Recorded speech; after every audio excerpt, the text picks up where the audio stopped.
Bom dia, boa tarde, boa noite. Começando mais um episódio do Impacto na Encruzilhada, episódio número 159.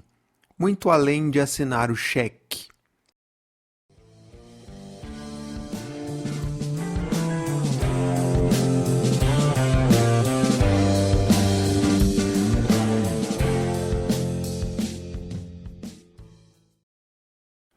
E nesse episódio eu tive a honra de receber o André Degenschein, que foi secretário-geral do GIF quando eu o conheci.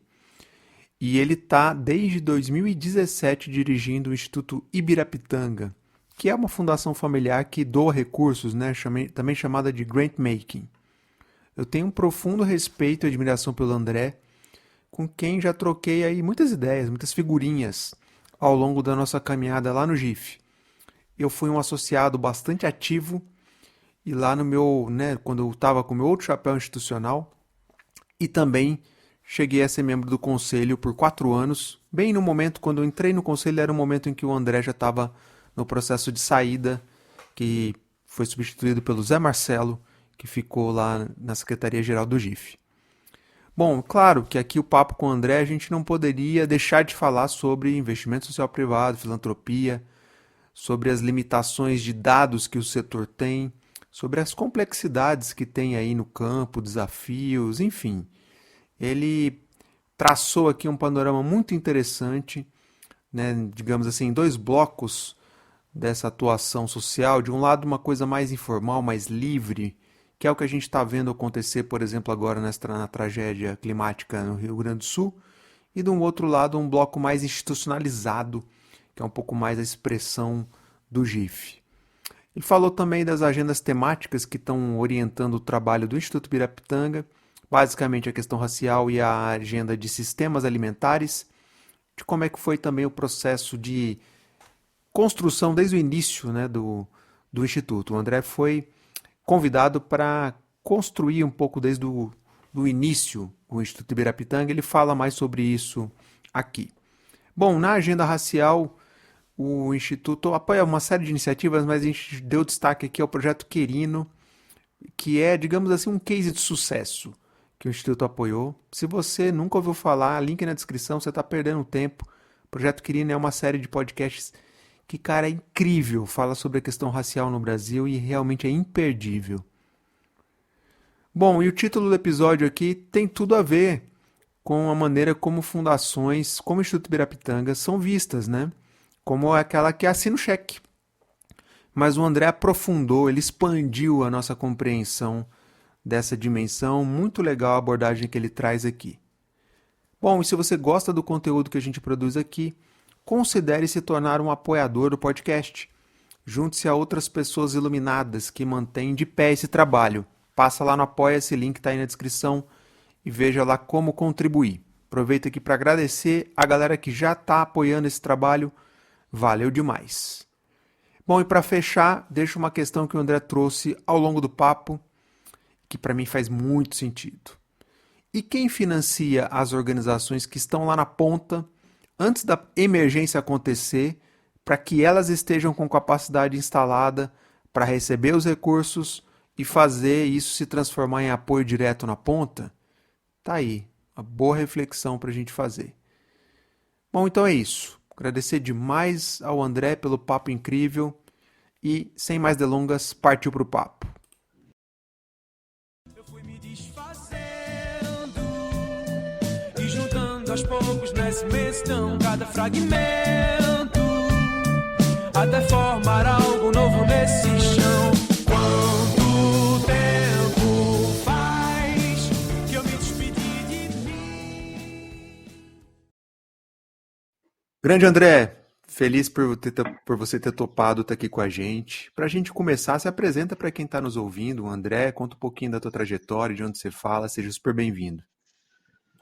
Obrigado, Fábio. É um prazer enorme estar falando com você. Saudade das nossas conversas e interações que a gente teve nos últimos tempos, de muitos anos. Estou muito contente de poder estar aqui conversando com você. Bom, meu nome é André Degenschein, eu hoje sou diretor-presidente do Instituto Ibirapitanga.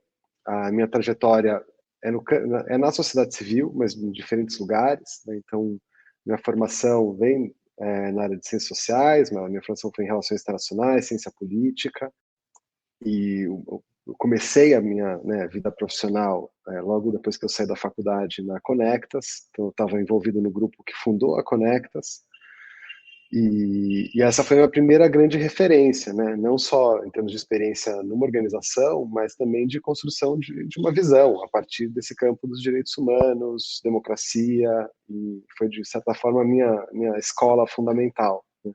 E é uma organização que eu mantenho uma relação muito próxima, desde que eu saí, me mantenho no conselho, e, enfim, muito orgulho, né, dessa construção e do papel que a Conectas ocupa hoje no cenário brasileiro, internacional, como organização de direitos humanos com uma perspectiva global e que conseguiu inovar em muitas dimensões e se consolidar como uma referência fundamental nesse campo. Passei muitos anos onde eu te conheci, inclusive, no GIF, né? O GIF é a associação que reúne institutos e fundações filantrópicas. No GIF também fiquei 8 anos e aí foi um momento de se aproximar desse campo da filantropia, do investimento social, né? Conhecer mais de perto. E nesse período também, né, tive a oportunidade de acompanhar muito das transformações na sociedade civil, no campo regulatório, né, nas próprias mudanças na lógica do investimento social privado. E a partir de 2017 comecei esse projeto a convite do Walter Salles para montar o Instituto Ibirapitanga, onde eu estou hoje, dirijo. É um instituto baseado no Rio de Janeiro e que é uma organização doadora, grant maker. Então a gente trabalha apoiando organizações da sociedade civil no Brasil todo, basicamente em 2 áreas, na área de equidade racial e a partir de um programa que a gente chama de sistemas alimentares. E a gente pode falar um pouco mais sobre isso aí ao longo da nossa conversa. Com certeza. E você vive hoje na Ponte Aérea, certo? Você está em São Paulo, mas o trabalho é no Rio, é isso? Eu morei no Rio, né, por vários anos, por 5 anos, e aí ano passado voltei para cá, e aí fico parte do tempo no Rio, onde a gente tem o escritório, parte do tempo trabalhando de São Paulo. Essa é a minha nova rotina. Que bom, que bom.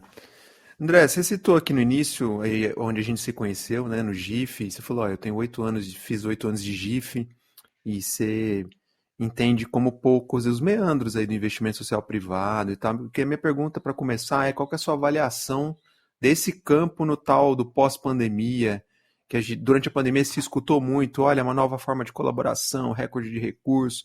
Passado esses 4 anos, como é que você enxerga o setor hoje? Acho que a gente, durante muito tempo, e as organizações que estão pensando o desenvolvimento do campo, né, as organizações de infraestrutura, estão sempre olhando para isso. A gente está crescendo, a gente está reduzindo, está estável, está se diversificando, quais são as mudanças importantes que estão acontecendo no campo da filantropia.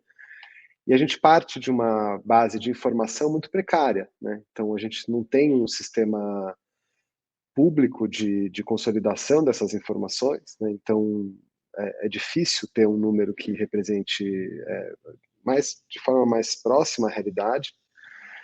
A prática de transparência em geral, por mais que eu acho que a gente avançou ao longo dos anos, isso foi inclusive, né, uma questão muito trabalhada pelo GIF, né, ao longo das últimas décadas talvez, mas a gente tem um patamar de transparência ainda muito baixo, né? Então acho que mesmo a informação que a gente consegue reunir, né, pelas organizações que estão produzindo dados, elas são indicativas, mas elas não são precisas em relação a mostrar né, com mais nuance as variações quando a gente olha para do que é, né, o Brasil e o conjunto dos investimentos filantrópicos no sentido mais amplo, né? A gente consegue ter né, uma radiografia mais precisa de um segmento mais organizado, mais institucionalizado, mas quando a gente amplia, a gente sempre tem uma visão que é muito nublada, né?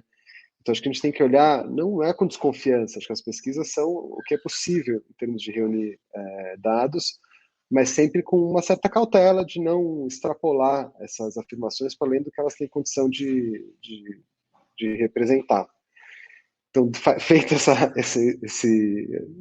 ressalva, a gente tem, né, ao longo dos anos, um aumento, né, mas a gente não tem grandes saltos, né, no volume de recursos aplicados. Às vezes a gente tem maior capacidade de levantar informações, né?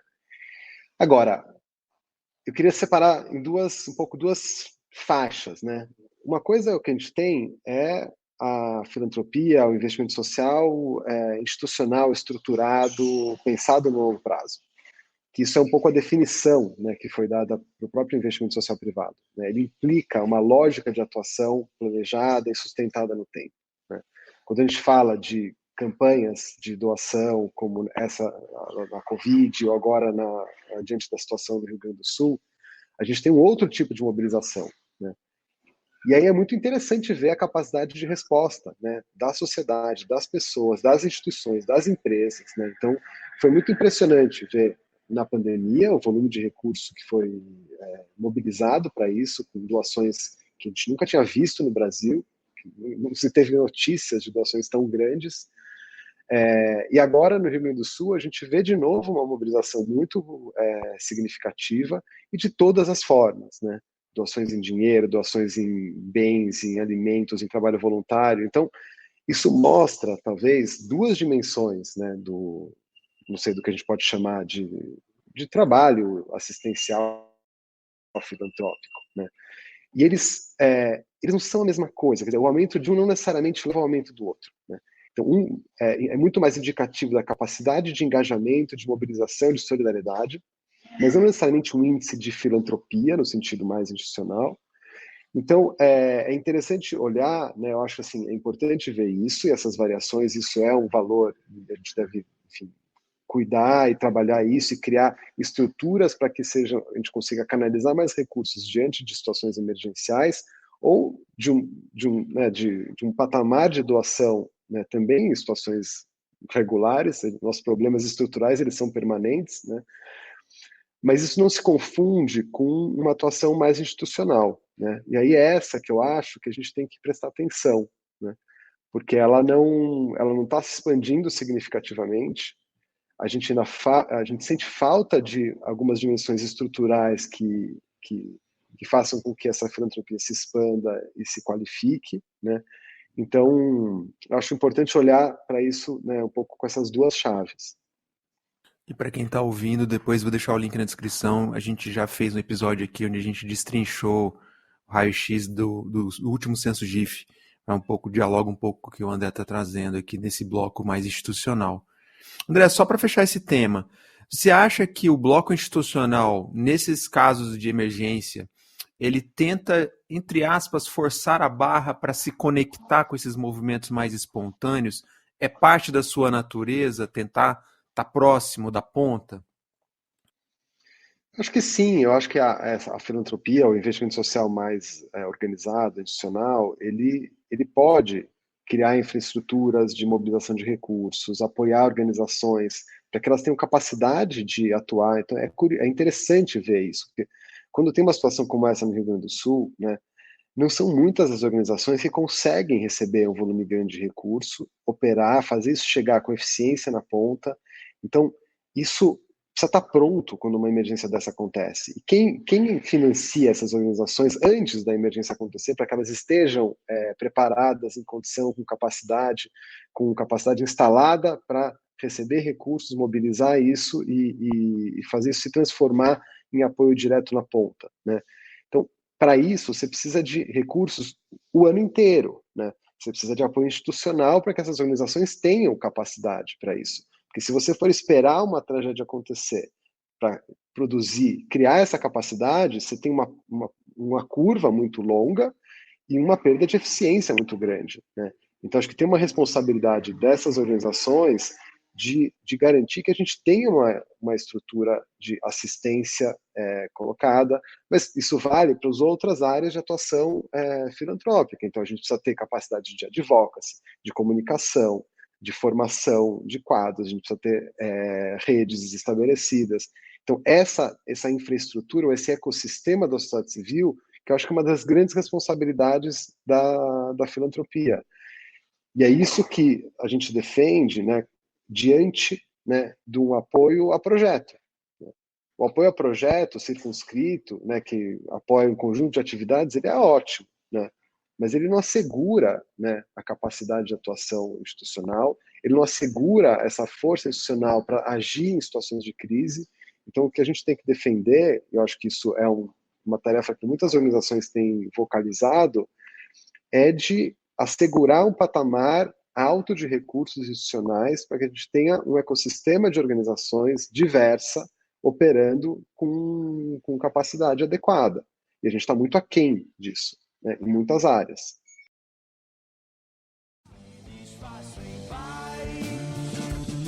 Do que eu já fui e não quero mais sentir tanta frieza. O teu não me fez chorar mais, mas quem chora sente e sentir é certeza.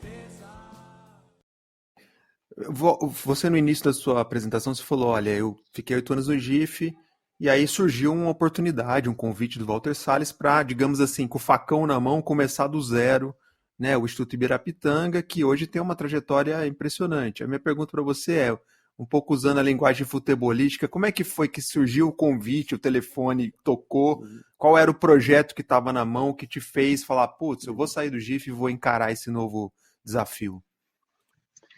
Então, acho que o Walter Salles, acho que o processo dele digamos, a pré-história do Instituto, né, aquilo que veio antes da institucionalização de uma organização, do começo de uma operação, acho que diz muito sobre o tipo de trabalho que a gente acabou desenvolvendo a partir daí. Não é coincidência.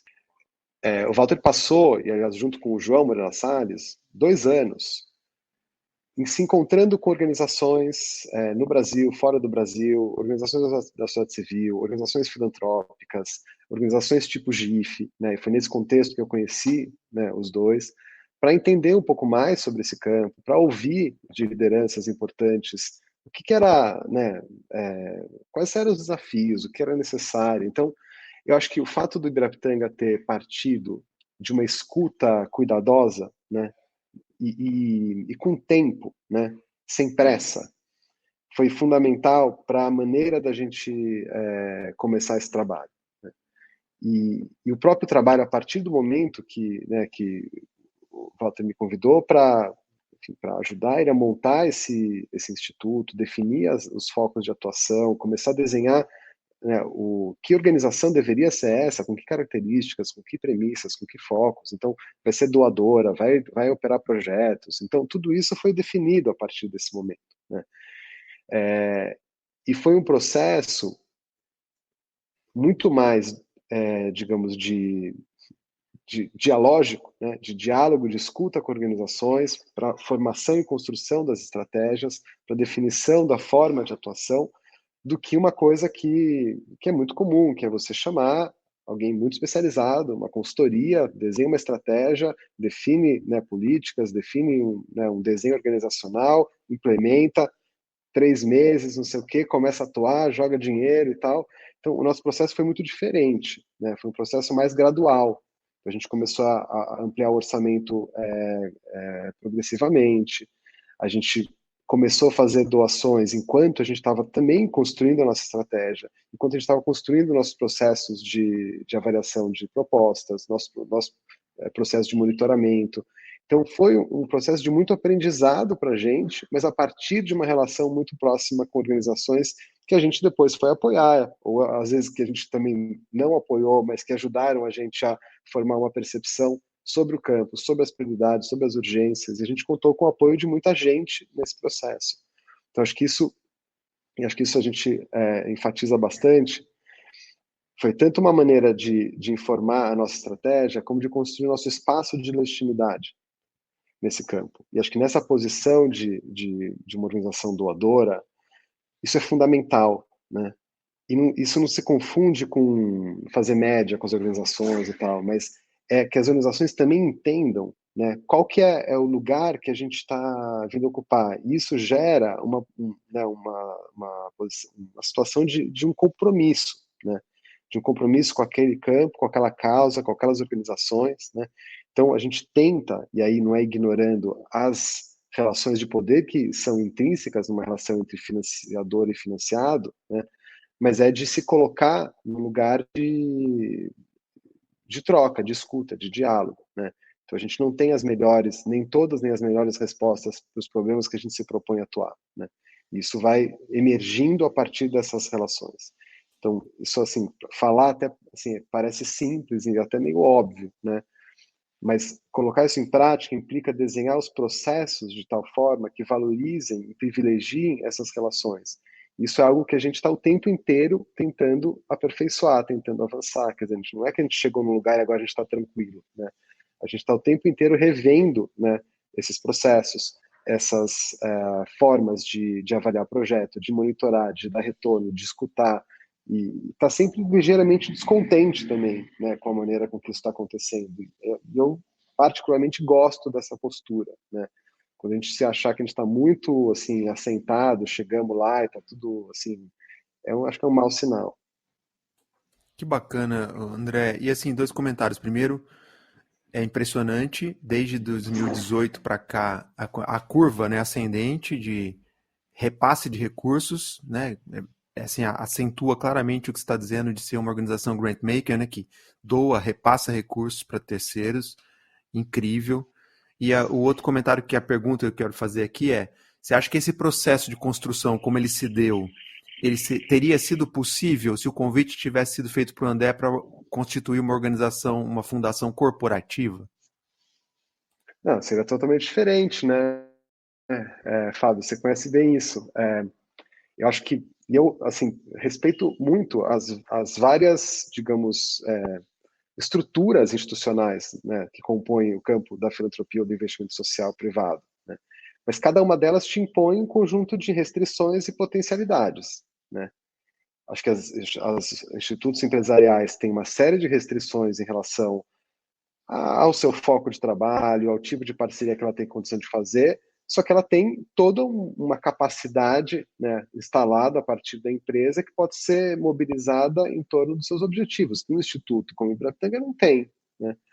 Então, eu acho que é saber onde você está, entender os limites, né, entender as potencialidades, e mesmo dentro dos perfis específicos, né, por exemplo, de um instituto familiar, como é o Ibratanga, ele também tem, tem a ver com uma pessoa, um fundador, né?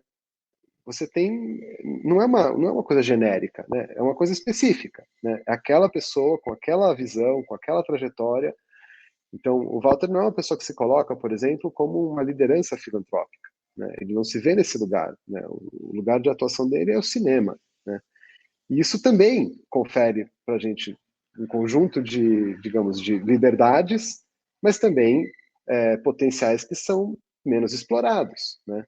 Porque ele consegue ocupar um lugar como, digamos, filantropo que eu não ocupo, a equipe não ocupa, né?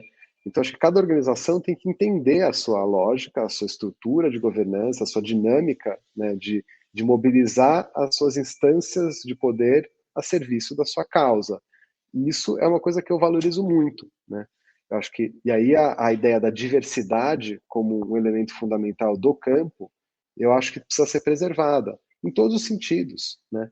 Então, por exemplo, um instituto corporativo que tem uma atuação que pode ser considerada menos progressista ou mais tradicional, numa situação de emergência, por exemplo, como essa do Rio Grande do Sul, tende a ter uma capacidade muito maior de incidência, de atuação, de mobilização. Isso eu acompanhei durante a Covid, por exemplo. O que alguns institutos empresariais mobilizaram de recurso, mobilizaram as capacidades das estruturas das empresas, dos seus grupos empresariais, para apoiar, foi muito impressionante, né? Então, acho que isso também é um ativo do campo, né? Então, a gente tem que olhar com um pouco mais de nuance, porque eu acho que tem ganhos e perdas. Por isso que eu acho que preservar essa diversidade é muito mais um ativo do que né, uma fragilidade, um risco, uma liability desse campo. O que você está acentuando é isso. Tem diferentes seres nesse ecossistema do investimento social privado e cada um tem seu potencial, né, limitações, e que a gente consiga ter mais diversidade de players aí nesse aquário, né? Acho que isso é fundamental. André, você no início colocou, olha, Ibirapitanga tem duas grandes áreas, uma que é a questão racial, outra é segurança alimentar.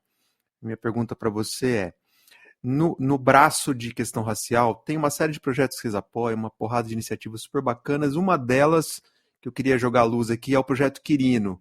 Link na descrição, para quem não ouviu, está perdendo tempo, deveria escutar. Minha pergunta para você é, surpreendeu vocês o alcance, o sucesso, entre aspas, que atingiu o Projeto Quirino? E conta um pouquinho mais de como é que foi a aproximação e o apoio dessa iniciativa.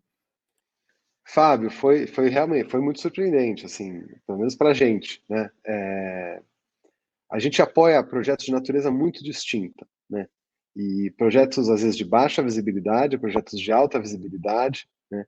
E você tem que ter, inclusive, métricas e maneiras diferentes de avaliar esses projetos, né? Então, mas o projeto Quirino talvez tenha sido o projeto que teve um alcance maior do ponto de vista, né, de pessoas interagindo, se conectando. Muita gente passou a conhecer o Ibirapitanga através do Quirino, porque pouca coisa que a gente faz, né, direto ou indiretamente, alcança milhões de pessoas, né? Essa é uma escala digamos, de projeto, né, que é difícil alcançar, né, principalmente pelo tipo de trabalho que a gente faz e apoia, né? E o projeto Quirino é como se fosse um iceberg, né? Então o podcast ele é a ponta desse iceberg. Agora, para baixo da linha da água tem um trabalho enorme, né? E isso é o que deu consistência a esse projeto que aparece na superfície, que foi muito apreciado, valorizado, recomendado e tal. Então, a coordenação, a liderança do projeto é do Thiago Rogério, que é um jornalista com uma experiência enorme, né? E, inclusive, experiência com podcasts. E a inspiração do Quirino, isso digamos, é explicitamente colocado, é o 1619, que é um projeto incrível, que foi concebido pelo New York Times, pela Nicole Hannah-Jones, que é uma jornalista do New York Times, que criou esse projeto que propunha um novo olhar para a história americana, né? Em 1619 é o ano que chega o primeiro navio negreiro, desembarca nos Estados Unidos. Então a proposta era criar uma nova data de fundação dos Estados Unidos a partir da chegada de africanos escravizados no continente, né? E aí, a partir daí, uma série de desdobramentos, né, do que significa um olhar, um novo olhar para a história americana a partir dessa perspectiva. Então, com isso em mente, né, e se os Estados Unidos foi influenciado, foi construindo a partir dessa presença negra, que diria o Brasil, né, com toda a sua, né, então esse mesmo olhar foi trazido para o Brasil, tentando reconstruir, né, uma história do Brasil a partir de um olhar afrocentrado. E aí o Thiago, né, a gente teve uma estrutura excepcional para a produção desse podcast, né? Então a parte de produção do podcast propriamente foi feita pela Rádio Novelo, que tem uma experiência também muito grande com isso, com muita qualidade. Teve um trabalho de pesquisa que durou 1 ano, então o projeto foram 2 anos. O primeiro ano não teve podcast, não tinha gravação de nada, foi só pesquisa, né? E coordenado pela Inaê Lopes, que é uma super historiadora, montou um time de historiadores, de pesquisadores, que produziram alguns relatórios. Cada um desses relatórios foi a base para a produção dos roteiros, e esses roteiros foram né, depois gravados na forma de podcast. Então, em termos de aprendizado, assim, para a gente, produzir um trabalho desse, com uma qualidade como que foi apresentado no Querino, exige tempo, exige investimento, né, exige a participação de muita gente, né, e foi muito bonito ver isso sendo lapidado e ganhando forma, né? Então, quando isso vai para o ar, né, o que a gente tinha na mão era uma coisa muito bem trabalhada, muito bem cuidada. E acho que no momento certo também. Então, acho que isso também é algo que é muito bacana de ver e reconhecer, né, a capacidade de leitura, né, do Thiago, da equipe da Rádio Novelo, de identificar esse contexto, a necessidade né, de produzir uma outra narrativa. E acho que as pessoas se depararam não só com personagens, com um jeito de olhar para a nossa história, que a gente está muito pouco acostumado a ver, né? Isso é um pouco o deslocamento, né, que a gente entende que é fundamental, inclusive para estruturar uma mudança, né, que às vezes a gente chama de, né, atitudes antirracistas e tal, na base tem uma visão sobre a nossa própria história, sobre a nossa própria formação, né? Então, saber olhar para essa história, contar, reconhecer como que esses acontecimentos moldaram não só o passado, mas o presente do Brasil e como as relações se estabelecem é fundamental. E acho que a linguagem do Querino, a linguagem de um podcast propicia muito isso, né? Então, o Querino não esgota, né, a necessidade de contar histórias como essa. Então, que ele sirva de exemplo, mas que outras iniciativas também emerjam, buscando contribuir nessa direção.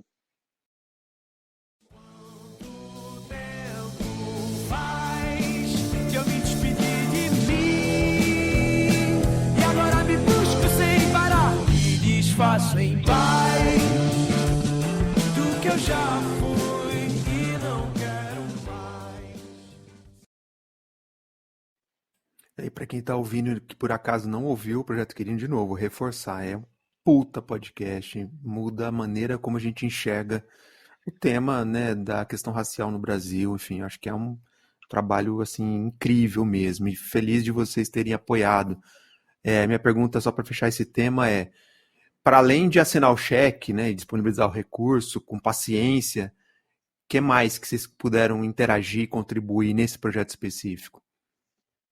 Eu vou querer falar sobre isso depois, eu vou responder especificamente, depois eu vou querer falar sobre essa pergunta, que eu acho que ela é importante por algumas razões. Esse foi um projeto que a gente desenvolveu bastante, né? A gente não fez pesquisa, a gente não coordenou, então tudo isso ficou a cargo dessas pessoas que eu mencionei, sob a coordenação do Thiago, mas a gente se envolveu bastante no desenho, na discussão, né, dos temas, a gente acompanhou muito, porque esse é um projeto que não é um projeto de apoio institucional, né? Então, a maior parte dos nossos apoios são apoios institucionais, tem a ver com fortalecer as organizações na sua capacidade. Nesse caso, não tinha uma organização propriamente, era um projeto mesmo, começo, meio e fim, mas era um projeto robusto. Então, a gente teve muita interação ao longo desse processo e aprendeu muito com isso, né? Então, para a gente isso foi importante, tanto como poder, né, contribuir, poder dialogar, mas aprender, né, com esse processo, com as pesquisas que foram realizadas, no momento que a gente também, né, está formando a nossa percepção sobre o nosso papel nesse campo. Então, foi um projeto que acho que a gente ganhou em muitos sentidos com ele. Comenta sobre outro tema que te despertou aqui, vamos lá. Então, eu queria falar assim, você falou assim, vocês tiveram uma interação ou vocês só fizeram cheque, né? Isso é muito comum, né? Essa visão de uma filantropia, principalmente quando a gente defende grant making ou doação, como só fazer o cheque, né? Isso claro que é uma visão depreciativa, né? Porque você fala assim, só fazer o cheque não parece uma coisa muito legal, né? O ideal é que eu coloque todo o meu talento, a minha capacidade, o meu conhecimento a serviço daquele projeto, né? Eu posso muito mais do que entregar um cheque, né? E aí eu acho assim, quando a gente olha, por exemplo, para a atuação do Ibirapitanga, a gente tem graus muito diferentes de envolvimento com projetos, né? Então, às vezes, né, a organização precisa do cheque, né? Ela precisa de apoio, ela sabe o que fazer, ela está bem estruturada, ela tem boa governança, ela está subfinanciada. Então, você reconhecer isso e saber fazer um apoio significativo, e aí o mais importante, sustentado no tempo, né? Porque não adianta nada você dar um cheque hoje e amanhã você fala assim, agora você tem que andar com as suas próprias pernas, porque não tem outras centenas de organizações que vão seguir, vão apoiar, então tem um lado de responsabilidade quando você faz isso, né? Então, às vezes, fazer o cheque, né, implica um grau de compromisso com aquela organização, com o acompanhamento dela no tempo, com entender o momento em que ela está, entender como que ela expande a sua capacidade, etc., que é muito importante. E, às vezes, um cheque é acompanhado de muitas outras coisas, né?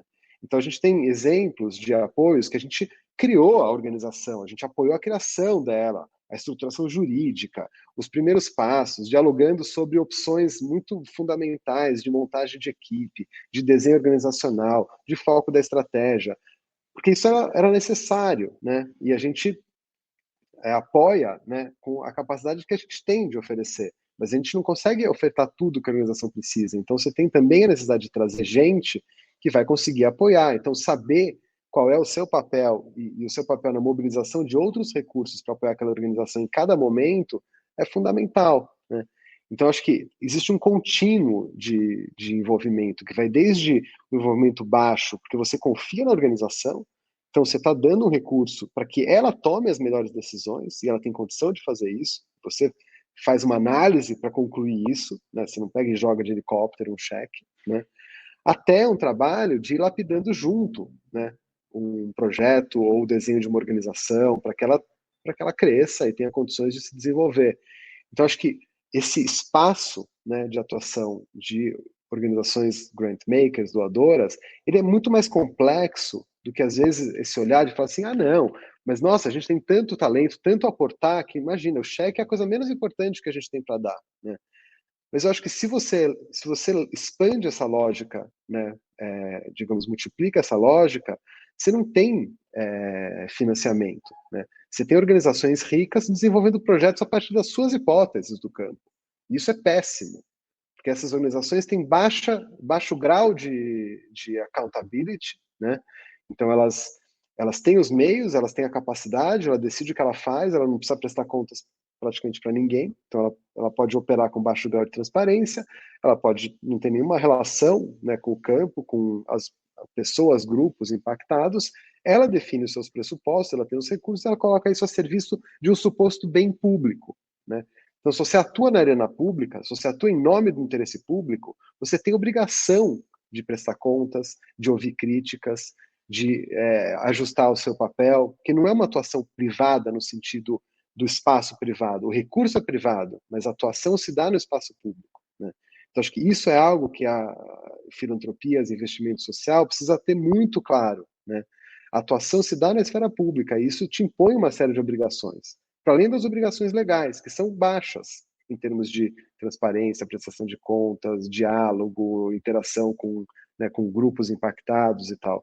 E disso resulta uma percepção da sociedade sobre a filantropia como sendo muito fechada, como sendo pouco permeável, como tendo baixo nível de escuta, como sendo um lugar de exercício de poder a partir né, do recurso financeiro e de relações de poder que decorrem disso. Então, essas coisas estão todas encadeadas. Então, essa ideia do só fazer o cheque, acho que é um fio que vai longe, se a gente quiser puxar. Só um comentário sobre isso. Também tem um outro pedaço dessa conversa que a gente tem visto cheques com valores pequenos e com um nível de exigência de contrapartidas gigantesco. Não é o caso aqui de vocês, mas também é uma questão que está posta, né, nesse espectro, né, André? Como é que você enxerga isso? Então, isso é uma coisa que acho que a minha sensação é que tem mudado, né? Eu acho que tem pouca gente, talvez eu esteja sendo otimista, mas eu acho que tem pouca gente hoje que acredita que um controle, assim, super rigoroso sobre cada pagamento, nota fiscal na prestação de contas, produz alguma coisa positiva, né? Então, acho que eu não vejo muitas organizações atuando dessa forma, imagino que ainda existam, né? Mas acho que isso está cada vez mais raro, né? Então, acho que existe também aí um polo de que quando você faz isso, né, você dá uma doação, e não importa qual é o tamanho, se ela é grande, se ela é pequena, e exige um nível de execução de prestação de conta desse tipo, você está dizendo para a organização assim, eu não confio em você, né? Eu desconfio, inclusive, de que você vai usar o dinheiro da maneira que você disse que você ia, então eu preciso que você me mostre cada coisa, cada despesa que você fez, né, e me comprove. Então, quando você fala de um ente público, que tem Tribunal de Contas, que tem exigência de prestação de contas, você entende, né? Porque isso é da estrutura. Eu posso não gostar disso, mas você precisa respeitar e responder a essas exigências. Uma instituição privada não tem esse mesmo tipo de exigência, né? Então, quando ela escolhe fazer isso é uma posição política na relação que se estabelece com as organizações, né? Agora, tem uma outra coisa que é um pouco a sombra disso, né?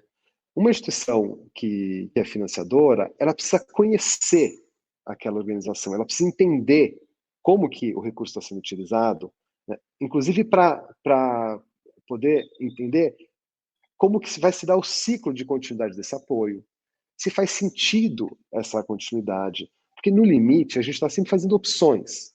Eu apoio a organização A em detrimento da organização B, né? Então, no momento que eu escolho uma, eu deixo de escolher uma outra, né?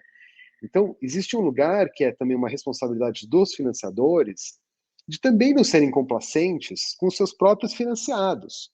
Isso não tem a ver com imposição de controle, mas tem a ver de se colocar junto e entender os desafios daquela organização, entender como que ela pode ser apoiada, mas também que a gente consiga ter informações suficientes para tomar as nossas decisões. Porque se a gente segue apoiando uma organização que está com baixa capacidade de produzir resultados, e aí resultado em qualquer nível, tá? Estou usando esse termo no sentido mais amplo.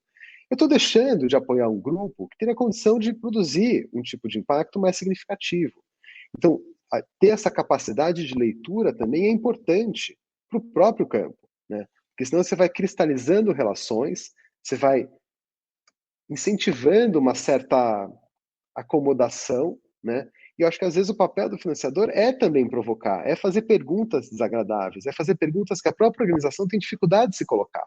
Isso não é fácil. Então, isso eu estou falando assim, mas isso é difícil de implementar, porque isso está sempre atravessado pela relação de poder. Então, uma pergunta dessa, muitas vezes é vista com desconfiança, porque isso pode significar, né, a descontinuidade no financiamento. Então, investir na construção dessas relações é um desafio permanente para organizações financiadoras, né?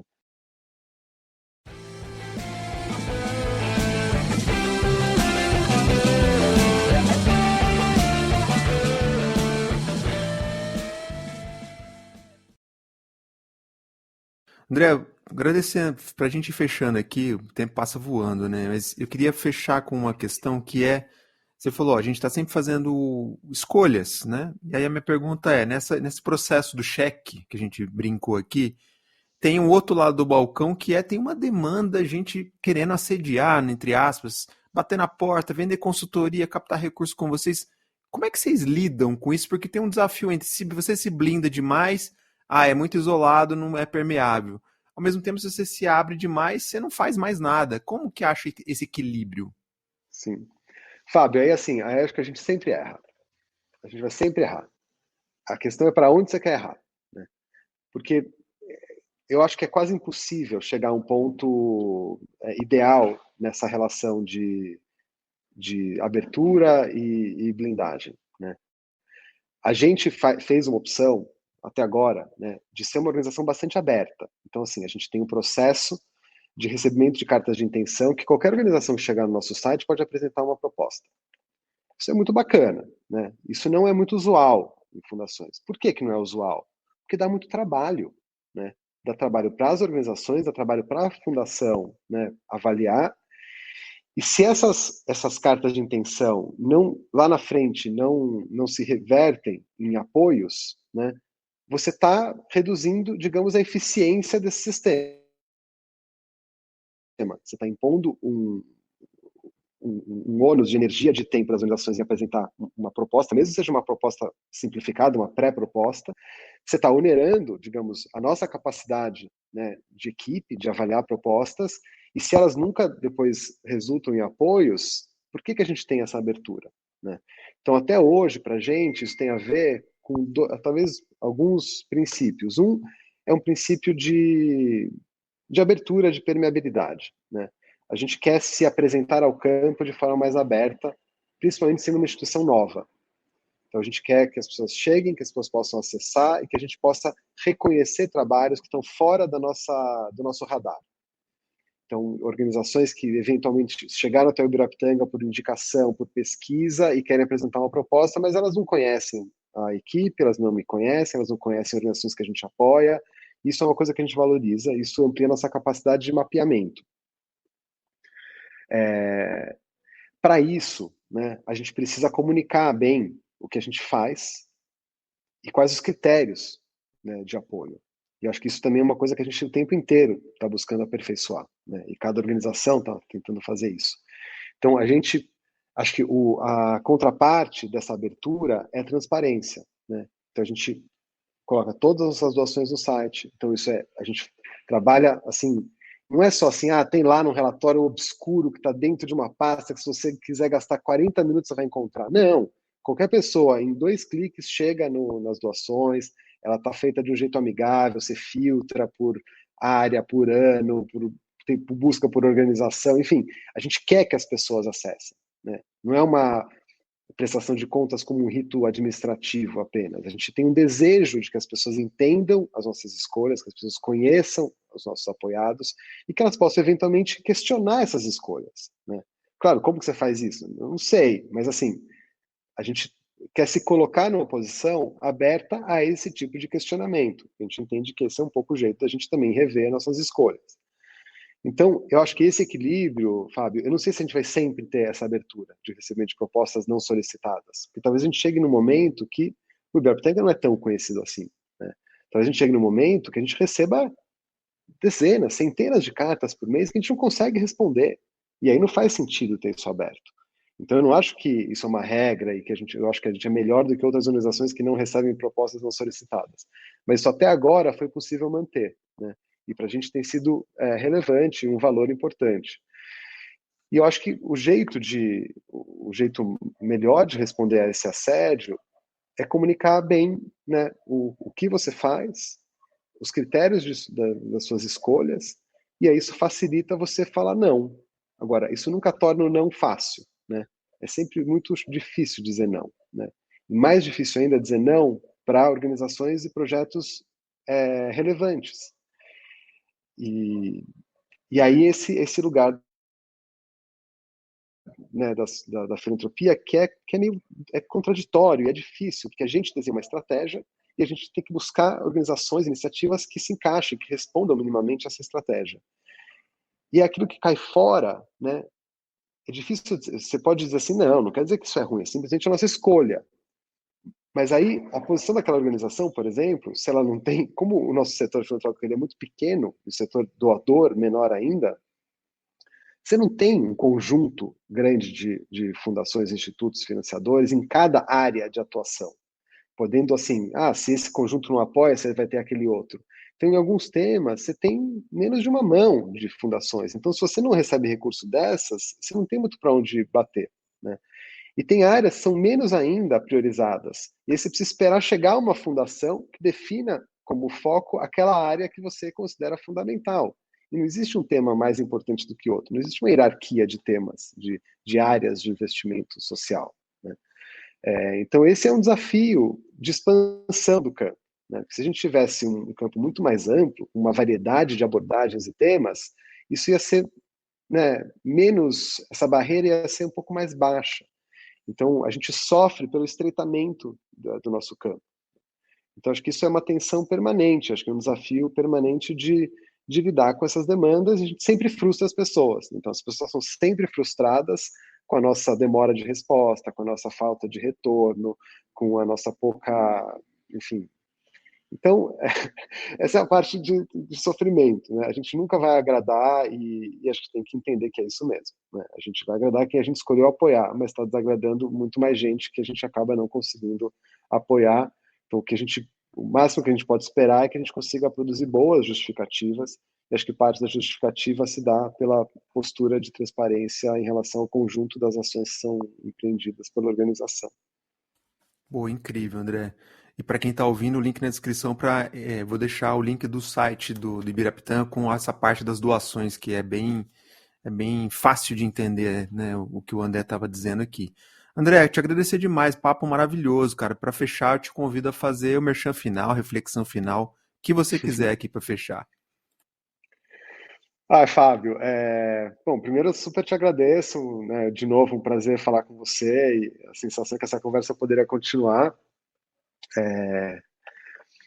Eu, assim, não sei exatamente qual é o merchan a ser feito, mas talvez uma das coisas que eu acho que são importantes chamar atenção, além do que já foi dito, né, a gente escolheu, né, atuar em duas áreas que são muito sensíveis de um lado e muito fundamentais de outro, né? Então, de alguma forma, né, se a gente pensa, por exemplo, numa visão, num projeto de país, é muito difícil imaginar que a gente vai conseguir sair de onde a gente está, né, construir um país, né, um pouco melhor, sem desatar esse nó do racismo. E ele é muitas vezes tratado de uma forma quase que como como uma onda, né? Então a gente está vivendo, talvez, né, um momento, talvez saindo, né, de uma onda em que de repente tudo isso, né, ganhou muita visibilidade, muita projeção e tal, e tem às vezes uma sensação de um certo cansaço, né? E eu acho que a gente tem que resistir muito a isso, porque eu acho que uma das grandes características de fundações e institutos é não operar por essa lógica do cansaço ou de ondas ou de daquilo que está, né, digamos, em voga, mas é de entender que o trabalho vai se dar pela consistência no tempo, né? E eu acho que isso tem um potencial muito transformador das próprias organizações, da sua dimensão interna, né? Mas de reconhecer esse lugar fundamental, né, do racismo quando a gente olha para o quadro de desigualdades do Brasil. Quando a gente olha para a questão alimentar, é olhar, e você, quando você falou assim, de segurança alimentar, a gente trabalha com a ideia de sistemas alimentares. O que isso significa? Significa que a gente está olhando para as várias dimensões, né, que envolvem todo o processo que vai da produção de alimentos até o consumo. Esse sistema, hoje, né, é o espaço mais importante para a gente fazer frente às mudanças climáticas. Então, olhar para o campo da alimentação, para além, né, de assegurar, né, a comida necessária para as pessoas, isso tem a ver com como que o Brasil quer se inserir no mundo, né? Então, transformar a maneira pela qual a gente produz e consome alimentos talvez seja das coisas mais fundamentais de serem repensadas. E esse é um tema que ninguém fica alheio, porque todo mundo se alimenta, todo mundo se relaciona com a comida, né? Então, a forma com que você faz isso, né, politizar no melhor sentido essas escolhas, é uma maneira de todo mundo se conectar com essa agenda e olhar, né, para os efeitos que ela produz, para além da segurança alimentar no seu sentido mais estrito, que é de fato uma emergência que a gente está enfrentando, mas que não é digamos, o conjunto dos desafios que hoje o mundo enfrenta. Então, eu queria só chamar atenção, talvez, para essas duas dimensões, que eu acho que não importa qual seja a área de atuação da instituição, ela, em algum nível, ela está se conectando com esses dois universos. Cara, incrível. Baita fechamento aqui. André, eu também adoraria ficar, mas a gente depois o episódio fica longo e a galera não escuta, então eu já Aí ninguém conheço. vai ouvir, né? Então fazemos depois outras conversas, mas cara, te agradecer demais, foi incrível. Muito obrigado mesmo. Obrigado, Fábio, foi um prazer. Um abração para você.